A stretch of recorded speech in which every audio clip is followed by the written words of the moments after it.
Now, something I'd like to mention is that what's most intriguing to me as a psychedelic enthusiast and literary poet, this is something I'm going to talk about in another video. It's a funny flip happening between ayahuasca and Jurema, which I plan to detail more later in my own work and research. So what we kind of see here is the difference between Mimosa hostilis and ayahuasca. Mimosa hostilis needs an MAOI like Syrian rue, which means Mimosa hostilis itself actually contains DMT. Now, what most people are shocked to hear is that ayahuasca doesn't actually have DMT in it. Ayahuasca contains the beta-carbolines that activate the DMT in something called chacruna, Psychotria viridis. So it's when ayahuasca in itself is kind of inert, it does cleanse the body, and it does contain what's called these beta-carbolines, and that's harmaline, which was once called telepathine, as well as having various sort of wide spectrum molecular properties that when taken in the body with just pure ayahuasca, it does have a purging effect, and some say a spirit can come through the ayahuasca just by itself. But the Psychotria viridis brings which has DMT. See, this chacruna plant actually has DMT in it, and it's the DMT that gives the visionary experience. What's interesting is that ayahuasca itself, the root, doesn't contain DMT, right? The ayahuasca root is ground into a fine powder, and it's the deity, the barky root of the ayahuasca. In a shamanic context, the shaman speaks to the spirit of ayahuasca.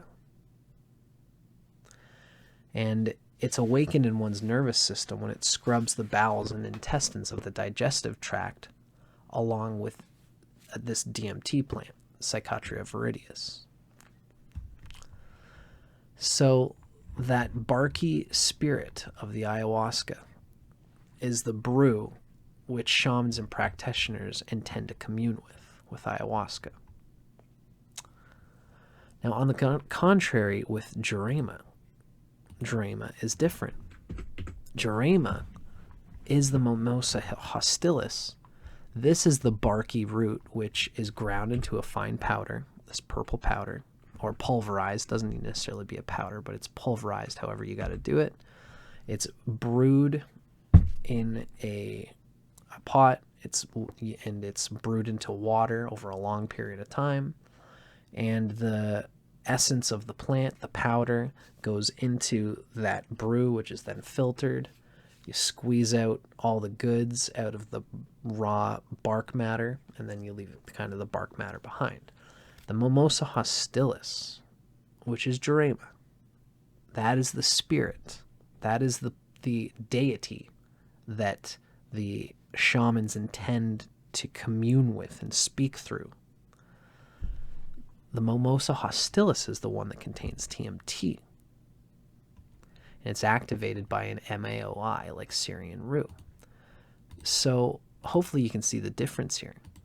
Jurema is the plant teacher whose spirit moves the experience, and Jurema is the one that contains the DMT. So in other words, with ayahuasca, the main plant spirit acts through the beta-carboline of ayahuasca, but not the DMT, which makes it an earthier experience. You know, you could almost say, I'm talking about another video where ayahuasca works on like the hypothalamus and the old lizard brain, whereas Jurema works through DMT. Jurema, the plant spirit of Jurema, actually is a DMT-containing plant, which means the spirit of Jurema actually operates through the spirit molecule, DMT, which relates to consciousness, which relates to the neocortical cortex, the cerebrum, the cerebellum, the human intelligence principle that's a more recent evolutionary development in the human brain. That's what DMT kind of works through. So to one who has worked with these plants, this is a remarkable and very notable difference. Makes their operation and their spiritual operation in the human body completely different, especially when they hit the digestive tract, working with their particular partner compound.